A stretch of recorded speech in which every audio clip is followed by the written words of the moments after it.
Franklin County Commissioners meeting, August 23rd, 2017. It's the only time I'm going to make sure I don't get one of those farmers to go back there and see. He laughed and said, "Me too."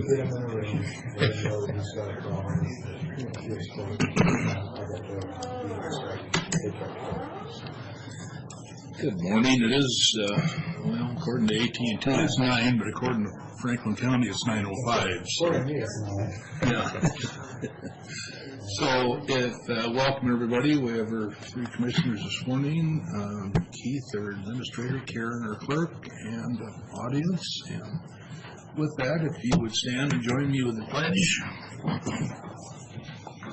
Pledge allegiance to the flag of the United States of America and to the republic for which it stands, one nation under God, indivisible, with liberty and justice for all. Thank you.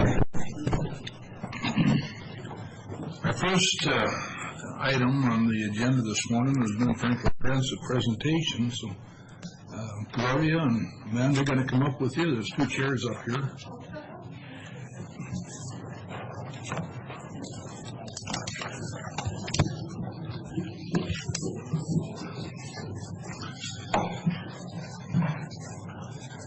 Gloria Boyce and Amanda Para from Franklin Transit.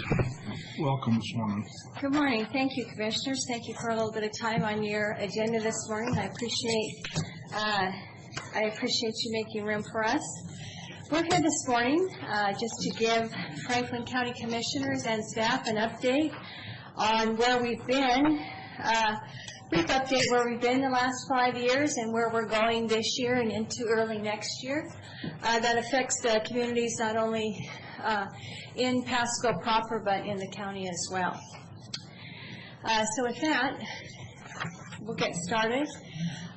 Just for those of you that don't know, Ben Franklin has now grown to the 7th largest transit agency in the state of Washington out of 31.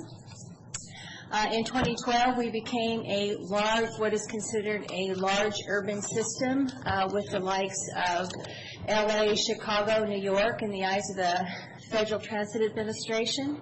What that requires of us, of course, is more federal requirements and regulations that we adhere to.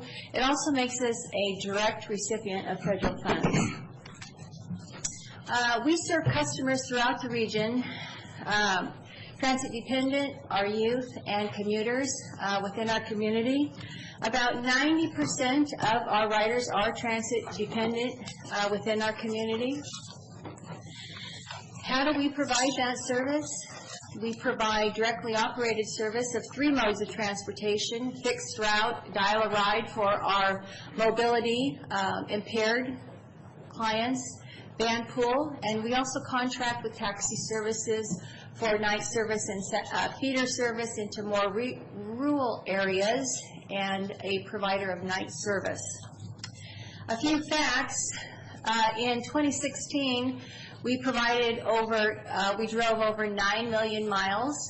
We service an area of 616 square miles, including Hanford, which our van pool runs to Hanford. We have a total of 533 vehicles. I think the BFT started fixed route with about 10 vehicles in 1983. We're now up to 533. We employ 289 great employees, and in 2016 we provided over 3.6 million boardings. Ben Franklin Transit is a partner in our community. Here's a great picture of the fair. The fair is going on again this year. Great turnout last year that we had once we moved our service to the back of the fair. We have moved it, are continuing to run that way again this year, so I encourage you to go to the fair this year via Ben Franklin Transit and see the nice platform that both the Fair Board and Ben Franklin Transit have developed out towards the back of the fair. We do serve employers. We do work with employers in our region. Large employers use our van pool program. And this is also a great area as we move forward and business continues to grow to continue our community outreach for smaller businesses that can really use our van pool. We have a number of new businesses in the Franklin County, primarily the processing plant that works non-traditional hours that out towards the edge of our public transportation benefit area, and we hope to grow that as a way for mobility to get those seasonal and non-traditional workers back and forth to work in the most expeditious and efficient manner. We also work with social service agencies in our region. Here are just a few. We continue to work with them to provide dial-a-ride service for those with limited mobility, and the ARC actually contracts a number of student, youth, and adult daycare programs for us. We also work with our local agencies as part of promoting economic development. The 3 trolleys that the Board of Directors approved for us to purchase and arrived last year are a great example. They were a hit before they even got off of the lot last year, and they were just used last year for the elected officials' energy concert that folks came from across the state to Tri-Cities area. We also work with each of our jurisdictions and our economic councils of the jurisdictions and the associations. Excuse me. So we have supported projects in the Pasco and therefore Franklin County, primarily the Lewis Street overpass. So we support that project. We also work with school and youth throughout our community. We do primarily an annual outreach with our art poster contest for all of the area's schools. Last year we had 677 applicants that participated in that project. This is going into their 4th year. It's a great program that gets the kids on the bus and to learn about the bus and to understand public transit. We also in the summer provide over 40,000 boardings for youth programs throughout our region through the Boys and Girls Club, YMCA, and the ARC. Some of the benefits of public transportation provides the community, and these are national facts from our national association, the American Public Transit Association. For every $1 invested in public transportation equals approximately $4 in returns to the community. And where we have a good... Can I slip in a question here? Because when I read these charts ahead of the meeting, that was one of the questions I had was, has anyone ever looked at these statistics on a local level to see whether or not these translate, whether our local numbers are the same, better, worse? Actually, we have. We are just starting to now use the tool. And what we have been able to extrapolate so far is jobs creation, job sustainability and creation. We're not down to the investment in public transportation as of yet, but we hope to have these kinds of statistics ready for the community within the year. It is proven that when you have a good public transportation system, that your local property value increases by about 42%. Public transportation also conserves and sustains in terms of environmentally. It reduces congestion costs, carbon emissions, and the use of fuel. It is noted that one person switching their 20-mile commute to public transit can reduce carbon emissions by more than 4,800 pounds and a household's carbon emission by 10%. In 2015, our Board of Directors developed a strategic plan outlining our priorities in the next coming years. That is addressing community needs, increasing and enhancing our service to meet our customer demand, modernizing our facilities and fleet, looking at technology on our system, improving the customer amenities, and continue to focus on partnership and collaboration. We are doing so this year by a number of projects. Our big one is our service change. We are able to add back, beginning September 18th, about 28,000 revenue hours of service we'll be adding. Next slide, please. How will we do this? We will be providing service 2 hours later into the night. Currently, our fixed route system stops at 6 o'clock. It will run till 8 p.m. These priorities to determine how we would change the service, we conducted many open houses and community surveys and community outreaches. And the three primary was later service, faster service, and increased frequency. So we began 2 hours on weekdays, 2 hours on Saturdays, more direct service from A to B, which means less transfers. We are reducing our night service from 8:30 to midnight with our increased hours. And for the week of September 18th through the 23rd, the first week of service, we will be providing complimentary fixed route service to all community members, to not only our current riders who will have a life behavior change when you change their bus route, for those that will change, but as well as to attract new additional riders to the system. Additionally, we're looking at, in November, we will complete a project that will provide technology on our bus fleet. This includes Wi-Fi for our customers, our next bus information via app that they can use on their mobile device and or tablet,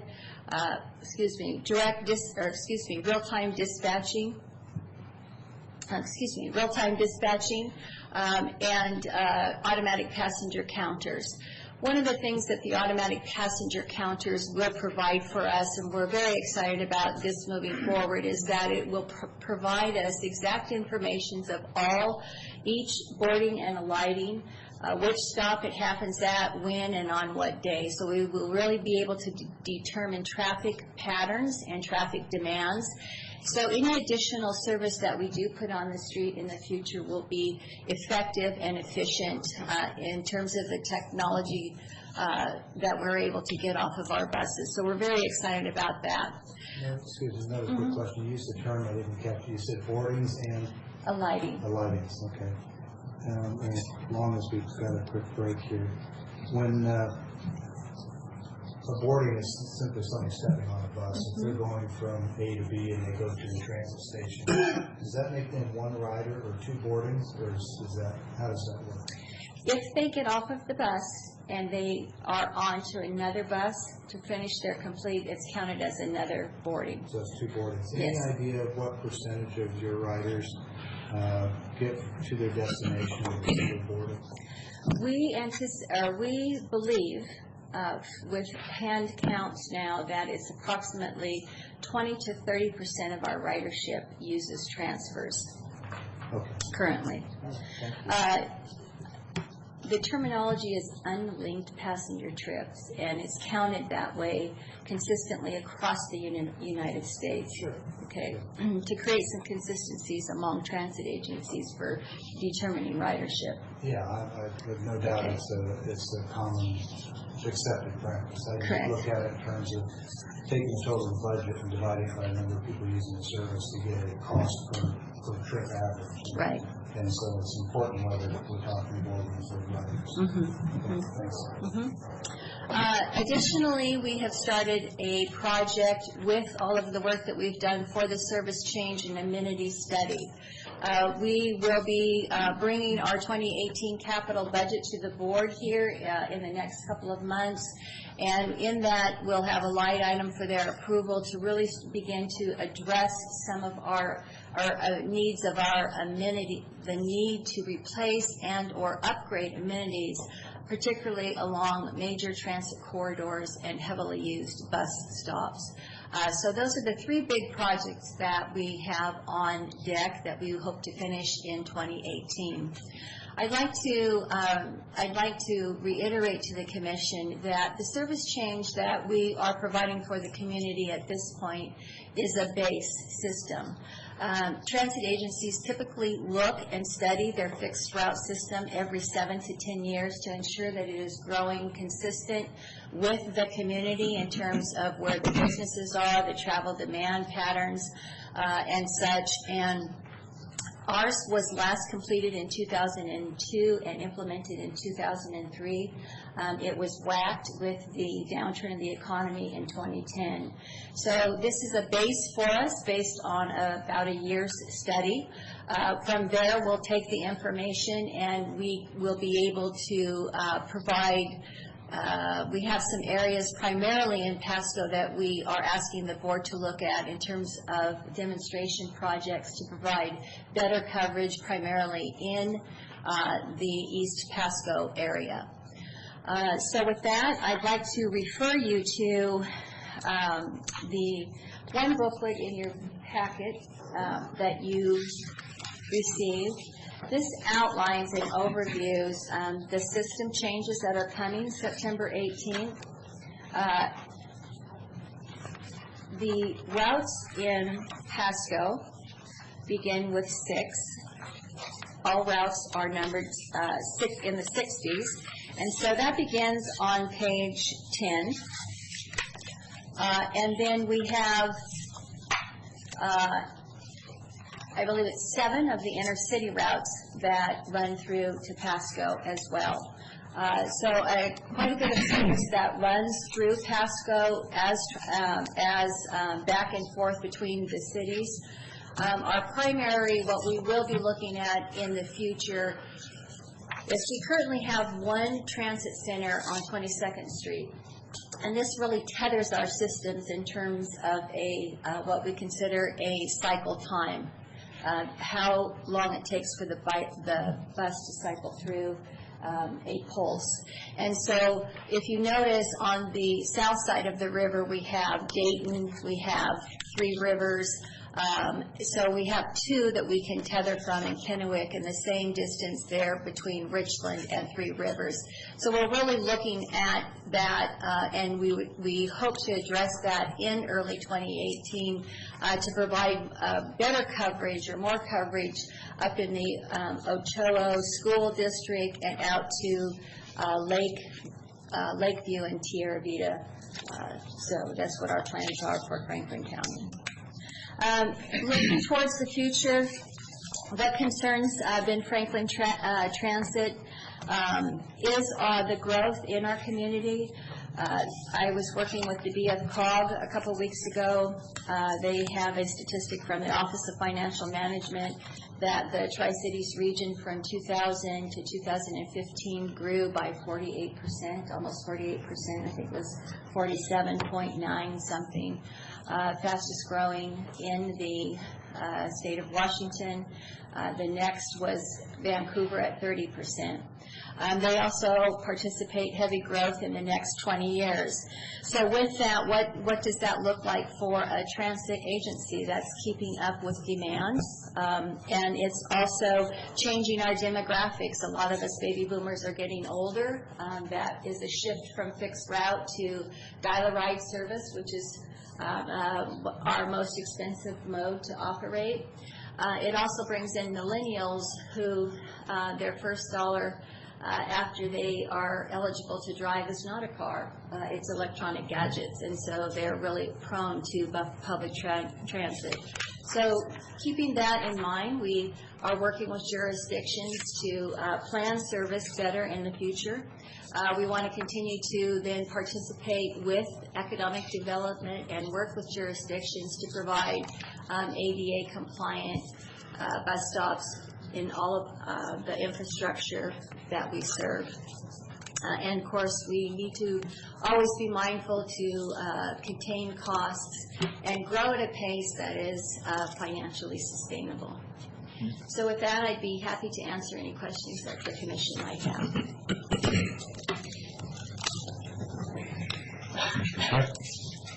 Go ahead. and I are both on the board, so we, I don't question the cost. You are on the board? I don't recall you ever talking about that. So, can you give me just sort of a brief rate history for the last 2-3 years, what ridership rates have been doing in fare box revenues? Our ridership has been, as with all transit agencies, our ridership has been slow to rebound after the downturn in the economy. Right now, our ridership, our ridership on our fixed route has declined. Our ridership in our van pool has increased. Also, our ridership on our dial-a-ride has declined, which is what we would like to see for that mode. So one of the areas that we believe that this will address, and one of the main concerns that riders have, is that we can get people to work, but we can't get them home because we close at 6 o'clock. And so we believe that the extended hours will really help with increasing our ridership, and then really tightening up on concentrating on work trips for our non-traditional riders through our night service.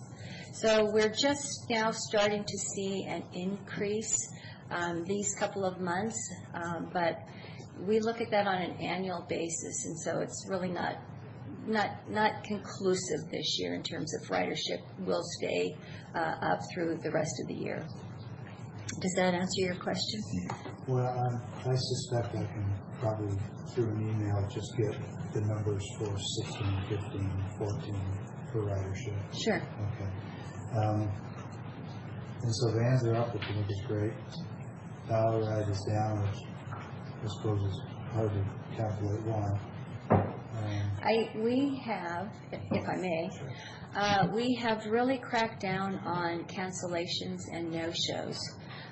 So we have policies in place where if you're a no-show or you cancel at the last minute, then there is ramifications for that. And so cracking down on our no-shows and cancellations has really helped. Additionally, we have now a certified ADA coordinator that we really look at the eligibilities of some of our ridership.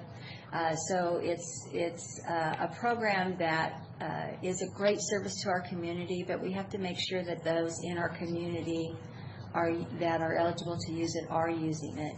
And so that's a good statistic. That costs... Not to get too far afield, but because it's an ADA required service, it would be hard to envision you having an ability to say, you've no-showed us twice this year, so you can no longer use it, because I think that would violate ADA probably. But what sort of ramifications do you have, or what kind of tools do you have available to you for people who do, I'll say, abuse the system and no-show? Good question. The federal government does allow us to, to run our mode efficiently. And first time it's a 2-week suspension. I believe the second time then it's a month suspension. Oh, so you can suspend. Mm-hmm. Okay. Mm-hmm. I'm surprised that the federal government lets you do that. yeah. Part of that too is you need to call in the night before or something, so it's... One of what we're just in beta testing now, Commissioner Peck, is we want a piece of a module for existing software that will it calls all of our active clients the night before and 10 minutes before the operator gets there. So what we had a lot that we experience is that our dial-a-ride operator will pull up and our clients are not ready. And so we wait for them to get dressed or eat or whatever. So that really increases our cost. And so the software that we install then will give them the options to either cancel the night before or cancel that 10 minutes before, in the hopes, though, that with a 10 minutes notification that they'll be ready when our operator shows up. So we're, transit agencies are seeing, it's a very high statistic, but they're seeing about a 40% increase in efficiencies when you install this type of ability to better serve our customers, manage our customers on a day-to-day. Sure. Well, my dentist calls and says you've got an appointment tomorrow. I suppose Correct. it's really not much different. I am curious with nursing homes, and I have a elderly relative in a nursing home who's used Dial-A-Ride. And sometimes it works, sometimes it doesn't. But for many of those people, just getting to a phone and answering the call is difficult. So do you have a little bit different mindset with nursing homes than, say, folks who are maybe more independent? We do. Not only a phone call, they can receive a text and they can receive an email. A lot of those also have personal. My mother-in-law can't answer the phone. Well, they also have designated personal care assistants in their account, and so places such as our assisted living, we have really good working relationships with our assisted living centers in the region, and so they'll take the call to make sure So that you'd be calling the staff at the nursing home, not if that's the listed personal care attendant, yes. Okay, that's good. That sounds reasonable, certainly. I had a question the other day. I was talking to somebody about this briefing. We're going to get an update. And they wanted me to ask, they said the word on the street, what they've heard is that if you have a monthly pass with transit, and I don't know if this is 7 days a week or just weekends, but if you are, we'll say, out and about, after transit closes, if you have that monthly pass, they will send a cab to come and get you. Is that accurate? That is accurate, but we do have a night service charge of $3 per trip. Okay, that's per person. So if somebody is out, say, celebrating on a weekend and they don't feel like they should be driving, hopefully they'll call you or call a cab. With that monthly pass, we'll get them a $3 cab ride home. Now, granted, that service is changing September 18th. Okay. That doesn't mean that they still can't call a cab or an Uber, depending on which city they live in. We're not taking away the possibility of transportation if you've celebrated a little too much. Sure. We will just not be subsidizing that trip home. The night service was created at Ben Franklin Transit primarily for non-traditional workforce to get folks back and forth to work. We're also seeing a higher use as the region has more kidney dialysis centers than they do the dialysis later at night. And so we would like to concentrate on those, which is a large part of our service, those trips before we move to a subsidized taxi service. Yes. Okay, and so you said that this is changing September 18th, and these trips won't be subsidized? They still will be. Currently, our night service runs 6 to 2, and now it will run 8:30 to midnight. And that is in conjunction with working with some of our current riders. We believe that will displace approximately, I think it's about 12 to 15% of our riders. But the bulk of them we will be able to reach with our extended service, and then the other bulk of them, working with like the Walmarts and the processing, we'll be able to work with up to midnight. We've caught a lot of them. So the time will change. Will the $3 fee change? In 2018, we will be performing a fare study, and so at this point, we don't anticipate any change in fares. We'll need to get our new service plan in place, look at that travel demand, get some good empirical data before our consultants come in to look at the fare structure in Tri-Cities. So one precedes the other, and we wouldn't want to look at a wholesale fare structure change until we have some really good data for approximately a year to go by. And so the $3 after-hours cab ride is obviously subsidized because the cab costs more than $3. Yes. And I appreciate you mentioning the desire not to compete with local small businesses.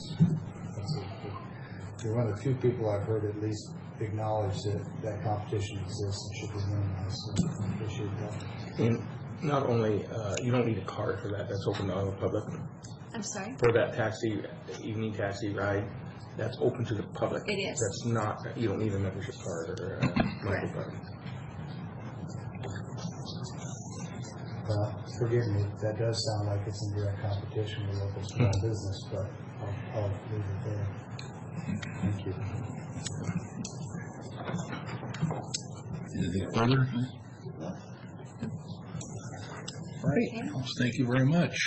I apologize. We are running service at the fair at this hour, so I would wish I could stay for the whole meeting, but we have quite an operation going on this week. So thank you again for your time. Thank you. Thank you.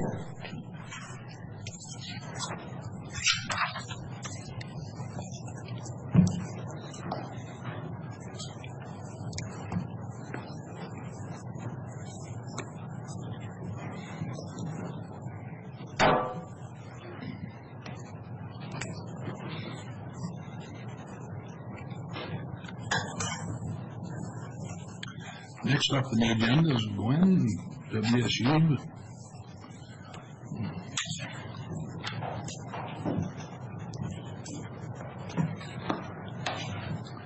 Good morning. Good morning. That was very informative. Yes, it was. I know, I was looking to see what my bus route was from Prosser to here. Yeah.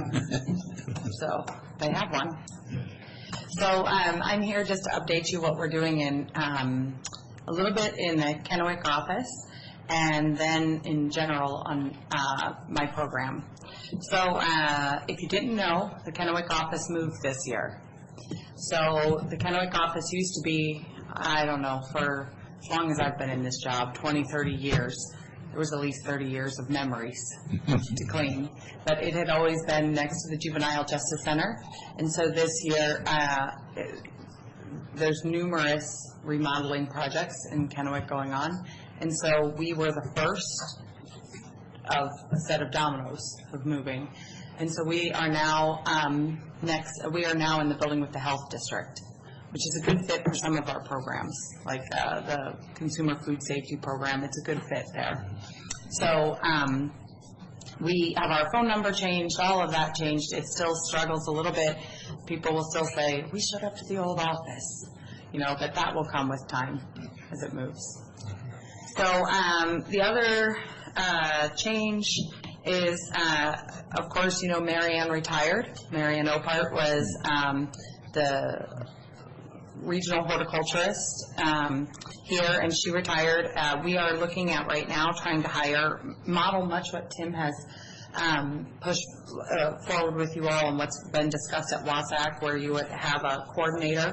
So we really need to try and find a Master Gardener coordinator, create that position.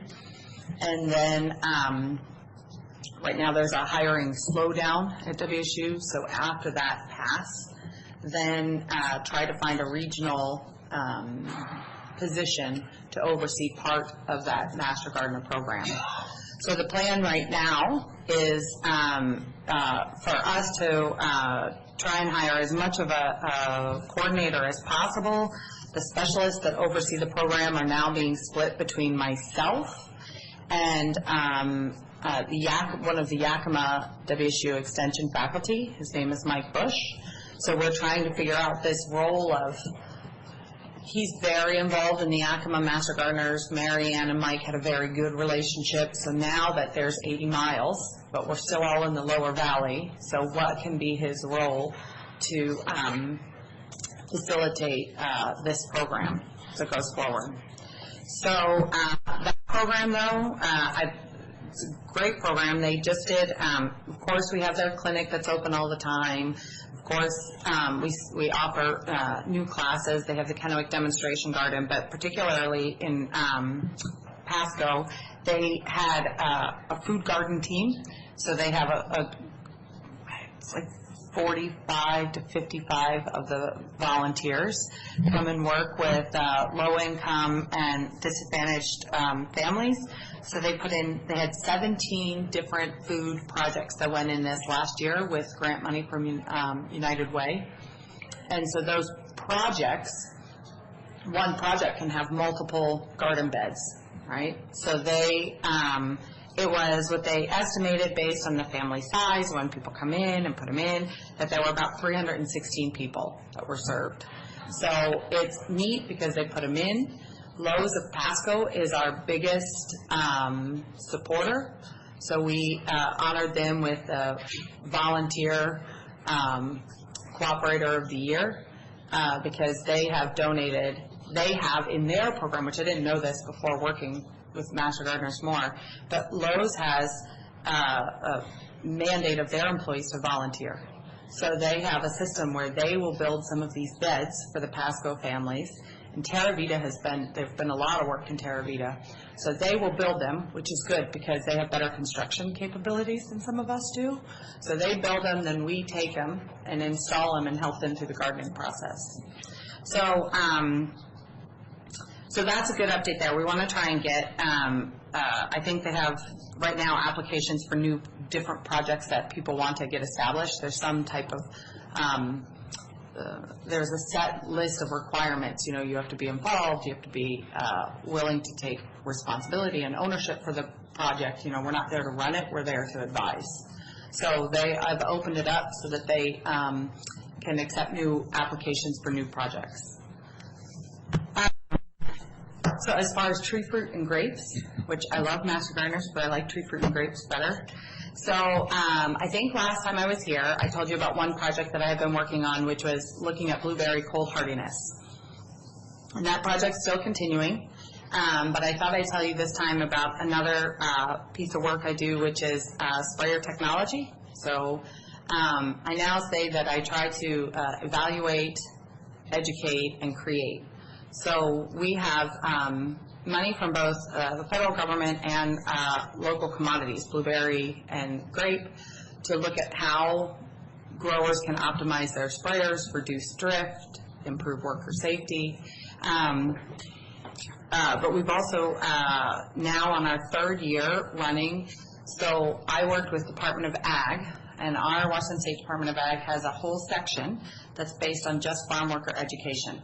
And they have it, it's in their program. So if I leave, nobody does this anymore, right?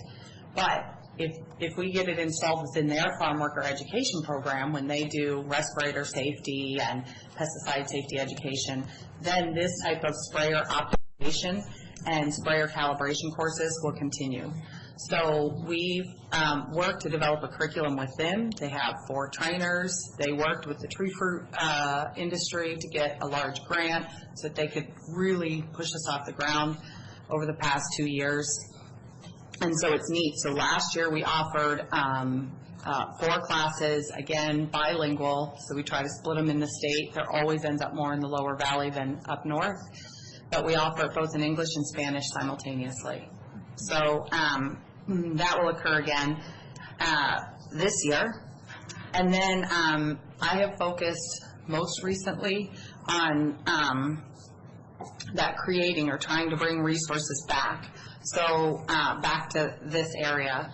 I recently went to, every 2 years there's a sprayer meeting, which is the best meeting because it's in Europe, but it's 70 ag engineers who do nothing but look at sprayers in fruit crops. Sounds very exciting. It's very exciting. It's a great meeting. So it's nerds really into the, yeah.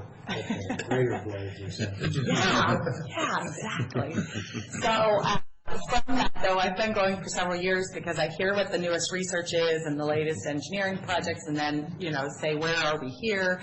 So it's pretty neat that some Spanish companies and Belgian companies have now worked with John Deere and Washington Tractor to bring some of those technologies to Washington. And because of those relationships, they're going to try, right now John Deere is all the way up in Okanagan, but they're going to bring them down, they're going to start testing them and evaluating them with our lab in Prosser. So that's pretty neat because there's so many technologies right now. So you go out there and they're under, the technology hasn't changed since the 40s. It's the same with harvesting apples. We're still climbing ladders, putting them in bags, walking around, right? We're still doing it. But we had, earlier this summer, we had spring, we had a meeting where we invited these engineers who work in this from around the world, California. They came to Prosser, and then we had manufacturers, and we said, so where do we need to go to move this forward? And the engineers all, at the end of the meeting, unanimously agreed that for some of these technologies, on variable rate technology, where a sprayer can sense that there's a tree or not a tree, or they're not going to just spray clear up in the air, but these sensors are there. The technology is there, and they said all the research is done. What we need to do is just commercialize it. So we had the manufacturers here. I just went to Kansas City to go work with them again to see where are they, how far along are they. They're not as far as I thought they could be, but they are at least now 3 different companies that are trying to develop and compete, in which my mind makes it better, because if you have competing companies, then you're going to get better products, right? And nobody likes one cell phone, so, you need to have different choices out there that they're going to go for. So I think that probably within the next 5 or 10 years, we'll have technology that's actually on the market that they can attach to air blast sprayers or attach to other sprayer types that will use sensors to be able to adjust their spray as they're driving, right? So you take out a lot of error from just the user and the environment because we are using some tools. And we're trying very hard to make them as simple as possible so that there's even less user error in that. So that's what I've done, spent a lot of time doing that lately. And then I thought I could answer any questions if you had. Apple harvest has begun. Blueberry harvest is still continuing, but almost done. There are still some blueberry growers. I just talked to one yesterday. He still has a few lingering on. And wine grapes have not yet started. It looks like it could be a very compressed short harvest because you still have a lot of people that are in veraison, which is when the grapes turn half green, half purple. And so you still, it could be a very compressed, tight push for them this year, as opposed to last year where it was the harvest that never ended forever. It just went on and on till Thanksgiving. So, but I can answer other questions about either sprayer technology or the Kennewick office or updates on some of the crops. So when in technology, you said that nothing's changed since 1940? Mm-hmm. What did they do prior to 1940? So air blast sprayers were invented in 1949, and that model of that air blast sprayer was. So before that, you can see great pictures where they'd have a tank, and they'd have a handgun, and a cart. And so they'd just stand there and with a handgun. Yeah. So I know. So they just be on the back of a horse-drawn wagon, pulling this thing along, spraying along. You remember that time? I remember those days. Yeah. So. Keep saying yeah. No, I've seen those. I was just trying to think where I did see it, but. Yeah, I didn't know you guys had this capability. Next time I should bring you pictures and videos. Because when you see the videos. Yeah, because when you see videos, they're pretty neat. But I can imagine that, you were saying that sprayer technology compared to what we're using today, you go by a field and it's just a broadcast. It is. And so it is. There was a study that was commissioned through Washington Friends Farms and Forests to say how well, when we have the highest reported drift cases or drift incidences, what does that mean? We spray a lot. So they did hire someone, and it's a good study, but it's a lot of extrapolation and then extrapolation. And so you always, to me, when you extrapolate that much, you sometimes have to take it with a grain of salt. But He basically looked at all the acreage in Washington, looked at forest land, weed, vegetables, tree fruit, how many times each one of them spray, in a year. And between all of them, there's over 1 million sprays in a year. And we have 25 complaints a year, so your percentage would be fairly low for when we're having complaints. That doesn't mean that when you see the big plume in the sky, a grower should just see dollar signs drifting away, right? I mean, it's just, so besides just the workers, that's just wasted money that's not there. So as we get into more precision agriculture, and there's that, we thin apples by hand, and there's growers who will thin it and say they want one apple here, and 6 inches later, they see a bud, and they're going to put another apple there. And then they blast it with, there's no precision in their application technology. So we have a lot of precision in our horticulture, but not yet a lot of precision that is caught up with all of the pest management issues. So, New apple varieties. Cosmic Crisp. So I actually looked to see, but they're not yet. Before, we've been waiting for more. I know. I did look. I did ask just yesterday. So, but they are not ripe. So they are not ready yet. Well, where's Orchard Ass? So where's the orchard? So we have a block at WSU Prosser. So so I did look. So when they come, last year we did harvest that block, and so I'll try and see if I can bring some up. But have you had a Cosmic Crisp yet? Last year. They're good. They're good.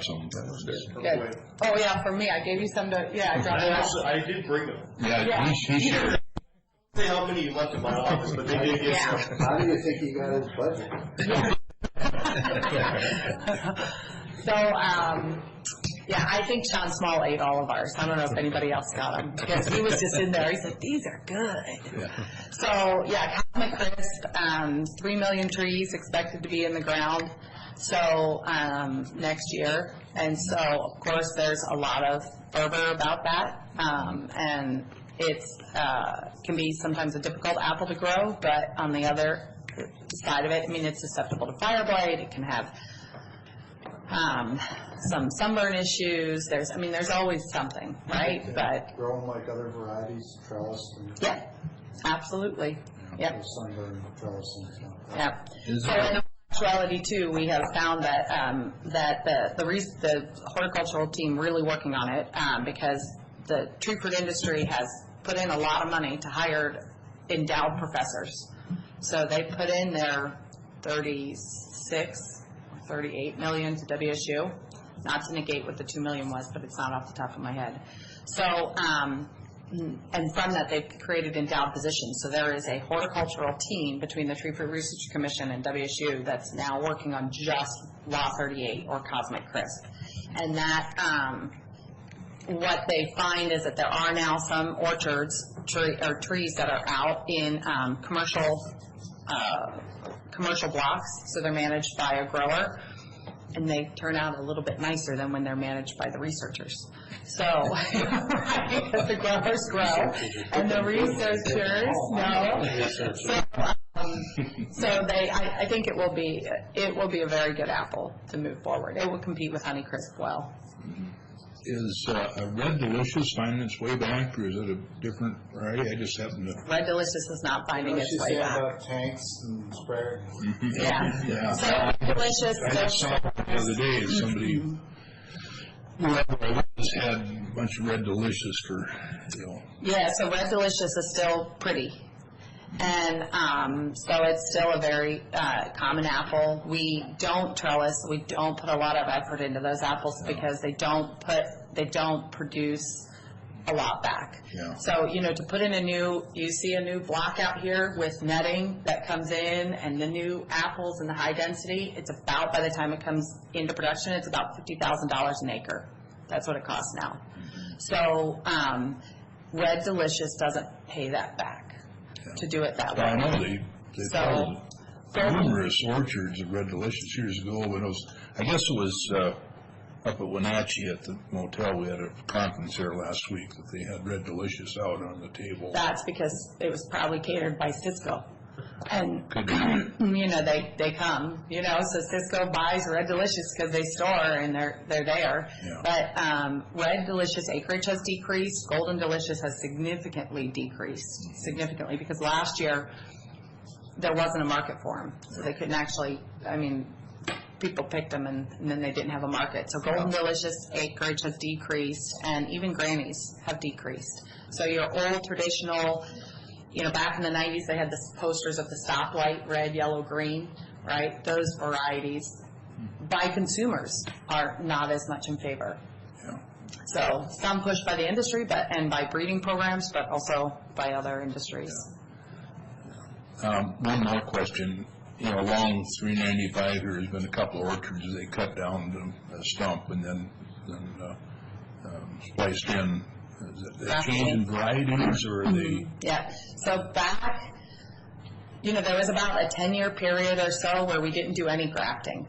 And the reason was because you had big orchards and your tree spacing was 20 by 20, right? Well, we wanted it much narrower, like 10-foot rows.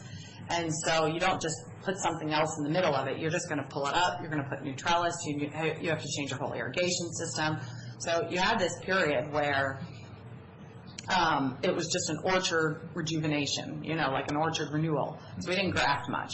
Well, now you have those systems in place, and you're not going to go much skinnier. If you like a 10-foot row spacing, you can, but you also have to have a skinny tractor, right, or a very tight horticultural system. So now we have enough of those trellis systems that to keep up with market demand, I've asked some growers and what their renewal rate is, and you know, some of them have a renewal rate that every 15 years that block is renewed. So the trees, don't be mistaken, the trees can survive longer, that block can live longer, but to keep up with market demands, then they graft over, and if they graft, they can get back in. The same is true on wine grapes, because we have a lot of wine grape grafting over right now.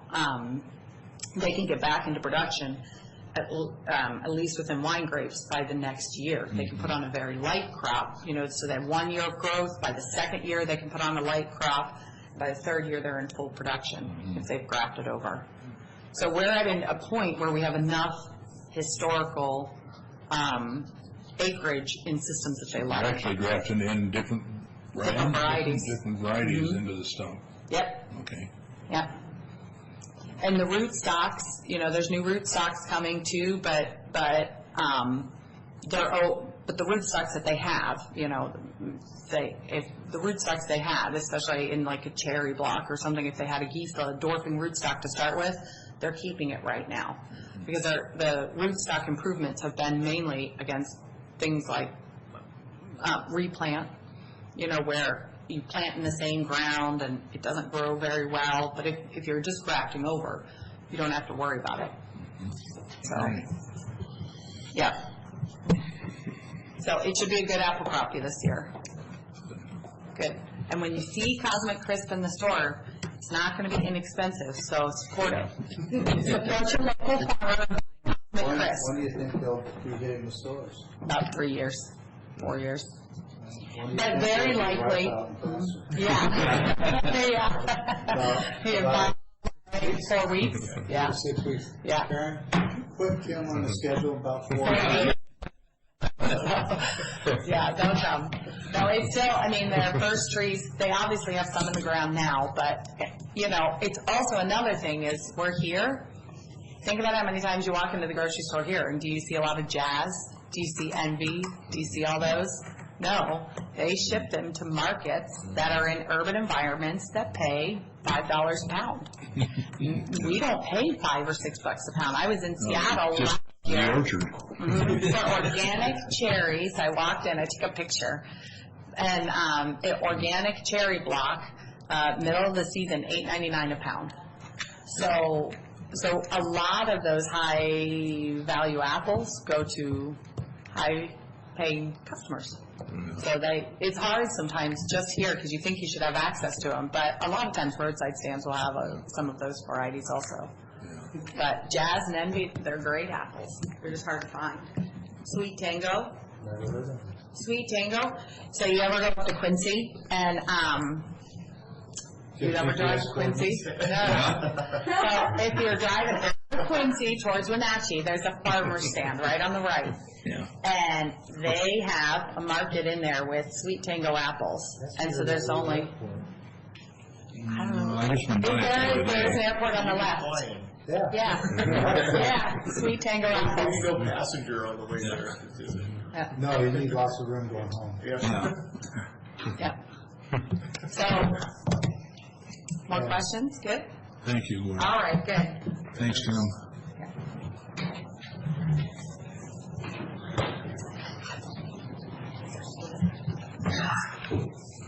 All right, next on the agenda is public comment. Anybody like to speak with us this morning? Seeing no, there's some vouchers this morning. Bills to pay?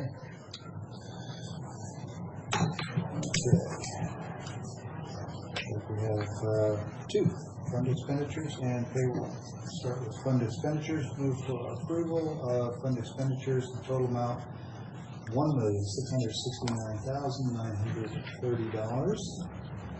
Note for the record, this has been reviewed and signed off by two representatives of the auditor's office and as well as an additional review by the county administrator. Okay, second. All in favor? Aye. And Keith, just because that's an unusually large number, would you just, for folks listening, speak to the $900,000 Franklin County Reserve Fund? Yes, certainly. You'll recall back in July, Matt Mahoney brought forward a cash flow estimate for county roads as a result of additional spending we incurred in the spring, summer, repairing the damage from the spring runoff. And we anticipate that money being collected back through FEMA and other sources, but until tax revenues come in later in the fall, they're running short on cash. So the board approved this possibility of a loan from our reserve fund to county roads, and that's to transfer that $900,000 out of the reserve fund to split that loan. Drafted documents that will require the repayment of that back to the reserve fund with interest over the time to allow them cash flexibility they need to keep our vendors paid and keep things moving. So I think we're pretty straightforward. And just a quick follow-up on that, thank you for the explanation. When I got here, I think in 2009, the county's available cash reserves for this kind of thing, if I recall, was about $40,000, 40,000. And the board, I think, frankly, deserves some credit over the last several years of getting the fiscal house in order and establishing a reserve fund that's now up in the neighborhood of over $2 million, which has made this kind of thing possible. And for those who don't remember those days, there were times when the county was actually borrowing money from financial institutions to make payroll until tax revenues were collected. It isn't a function of increasing taxes. It's been a fairly frugal board with some careful planning, and so the whole county staff deserves credit, but it's one of those things that doesn't get aired very often. I thought I'd take the opportunity. Okay, Mr. Chairman, the second item is motor vehicle and county roads payroll. Move for approval in the total amount of $150,434.66. And note for the record that this has been reviewed and signed by two representatives of the auditor's office. Second. All in favor? Aye.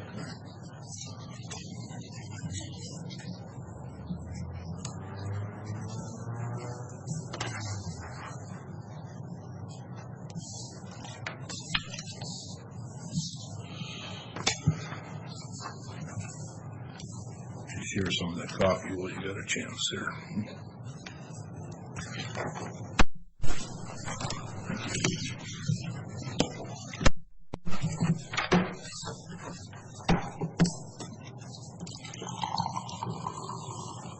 That brings us to the consent agenda. We had, what I see, 14 items this morning? 14. Move for approval of consent agenda as presented, but we appreciate discussion on items 3. Okay, second. Okay, second with the discussion. Keith, transfer of funds from contingency to corrections, I just want to make sure we do that in a way that makes it clear for future budgeting that whatever we had budgeted for that account this year was overrun, because that's what signals us in future budgeting to say, okay, we didn't budget enough in this account last year.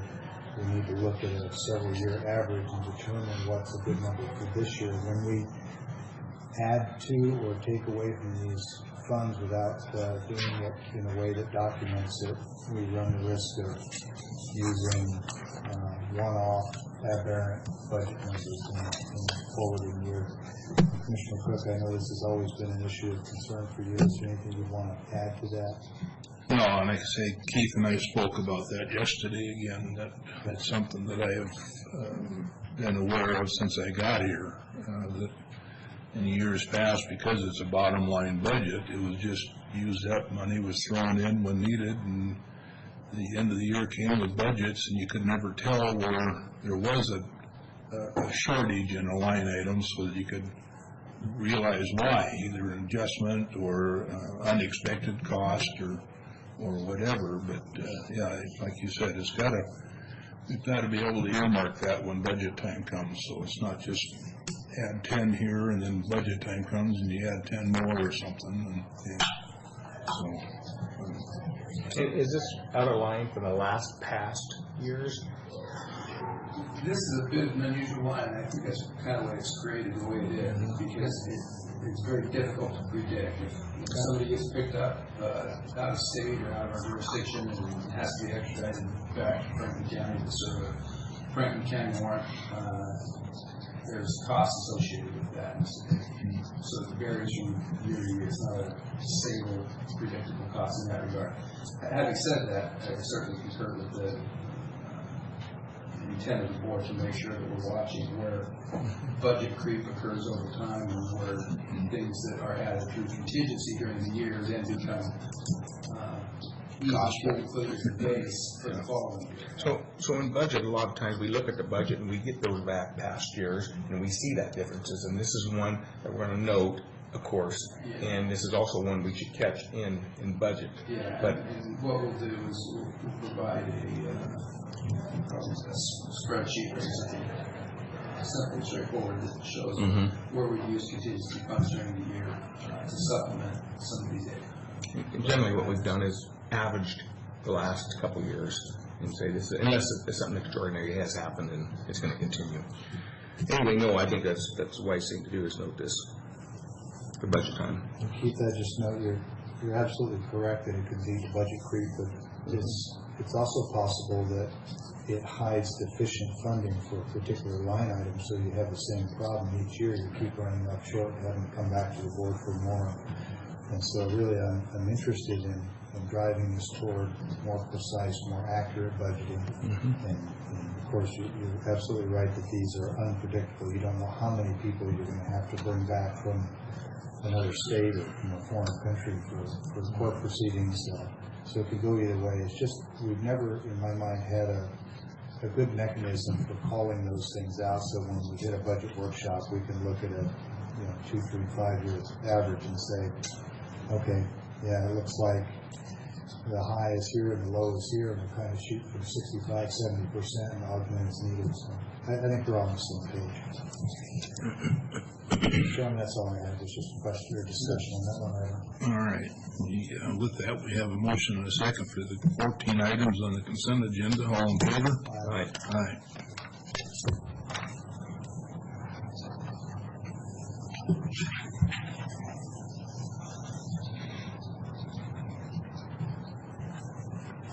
Keith, what do you have for us this morning while we're signing these? Well, since we're on the subject of budgeting a little bit, I've heard from a couple of you that may have some challenges attending all of our budget workshops that are been scheduled through the auditor's office.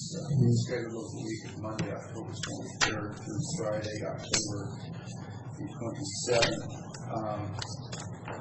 And wondering if it would meet your schedule if we adjusted the latter part of that week to Thursday and Friday budget hearings to Monday and Tuesday of the following week, which puts them at 30th and 31st of October. And possibly Wednesday afternoon. I suppose that there's some possibility we could compress the schedule a little bit. We're actually talking about Wednesday afternoon, October 25th, through Friday, October 27th, rescheduling those on Monday and Tuesday of the following week.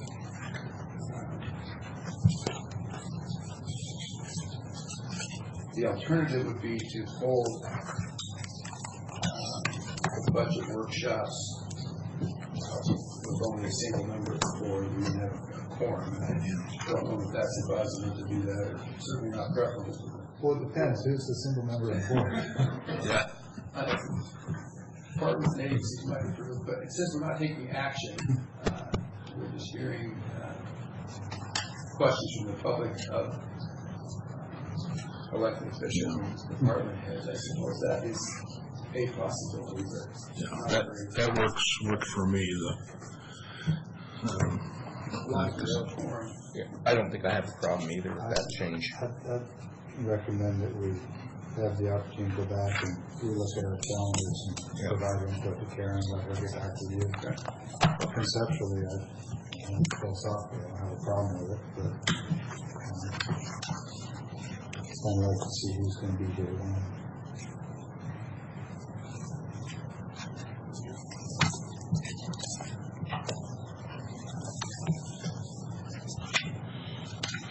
Give you a brief update on the E911 consolidation.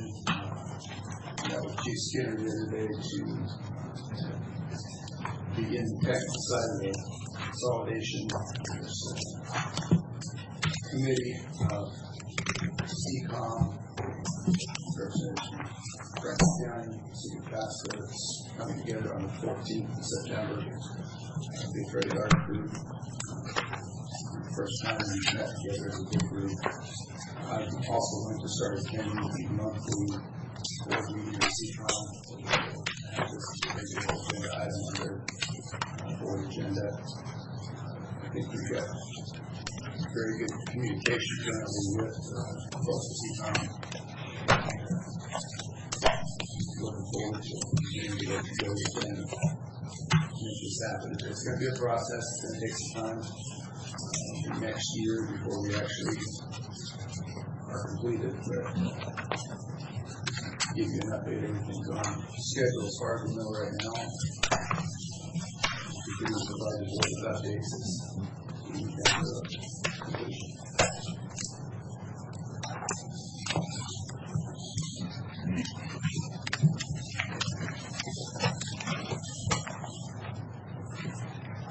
I'm not requesting an executive session today, so or any questions from the board. I think that's all I have. Any questions for Keith? I have none.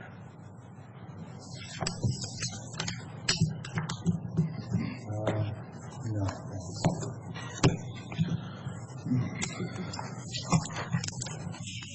Anything else for the good of the board, commissioners? Public comment opportunity before we wrap up. Yeah, there is a public comment. I see no head shake, so. Commissioners? Hey there. Hearing nothing, we are adjourned.